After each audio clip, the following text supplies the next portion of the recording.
nichukue nafasi hii kuwakaribisha katika ofisi ya TAKUKURU kwa ajili ya kutoa taarifa ya utendaji kazi ya robo mwaka. TAKUKURU kwa kushirikiana na TEMESA waisaidia KIA kupokea vitendea kazi vyenye ubora.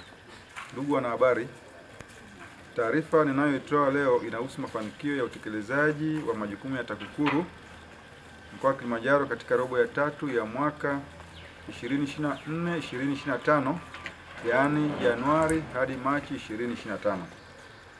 Katika kuendelea kushirikisha wadau katika mapambano dhidi ya rushwa na kuhakikisha thamani ya fedha inapatikana katika manunuzi na utekelezaji wa miradi ya serikali, tulishirikiana na TEMESA na kuisaidia Kilimanjaro International Airport yani KIA kupokea majenereta mawili yenye ubora. TAKUKURU na TEMESA tulikagua na kuthibitisha ubora wa majenereta hayo kabla ya kupokelewa rasmi. Hivyo majenereta hayo yalipokelewa na kuwashwa mnamo Aprili 3, 2025 yakiwa salama na mpaka sasa yanatumika. Kazi hii ni mwendelezo wa taarifa tuliyoripoti katika taarifa ya utendaji kazi ya Julai-Septemba 2024 baada ya TAKUKURU kuzuia malipo ya shilingi milioni 329,479,600 tu kwa kampuni ya African Power Machinery, kwani majenereta waliokuwa wamewasilisha awali hayakuendana na specification, na ukaguzi wa TEMESA ulibaini kasoro kadhaa kwenye engine, nyaya za majenereta na kutu katika baadhi ya maeneo.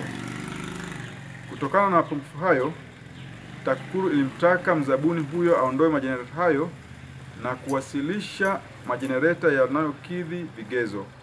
Naye alifanya hivyo na kuwasilisha majenereta mapya mnamo Machi 2025.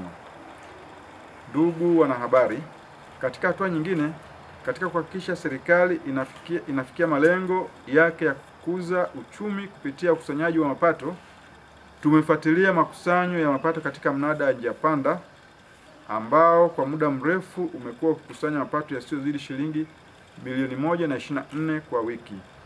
Mnamo mwezi Februari 2025, TAKUKURU kituo maalum Holili walifanya ufuatiliaji wa ukusanyaji wa mapato ya mnada huo kwa siku 2 za mnada.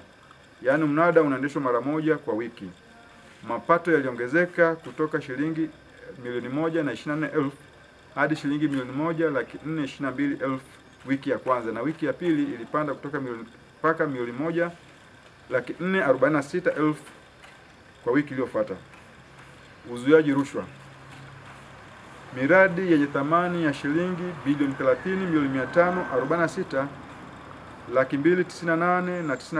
30,298,298,095,033 katika sekta za afya, elimu, ujenzi, ufugaji, utawala, viwanda na biashara imefuatiliwa, ambapo ushauri ulitolewa kwa baadhi ya miradi iliyobainika kuwa na kasoro chache. Miradi hiyo nimeweka kiambatisho. Aidha, chini ya dawati ya uzuiaji rushwa ilifanyika kazi ya uchambuzi wa mifumo ya uendeshaji wa vikundi vidogo vidogo na mfumo wa ukusanyaji wa mapato yatokanayo na madini ujenzi. Kazi hizo nimeweka kiambatisho namba 2. Utekelezaji wa programu ya TAKUKURU Rafiki.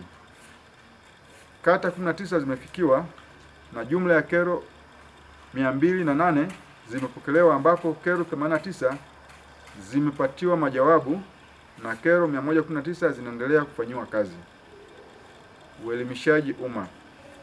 Tumeafikia makundi mbalimbali ya jamii kwa njia ya semina 32, mikutano ya hadhara 17, uimarishaji wa klabu 94, maonesho 8, vipindi vya redio 14, utoaji wa habari 8 na taarifa ya utendaji kazi 1 imetolewa.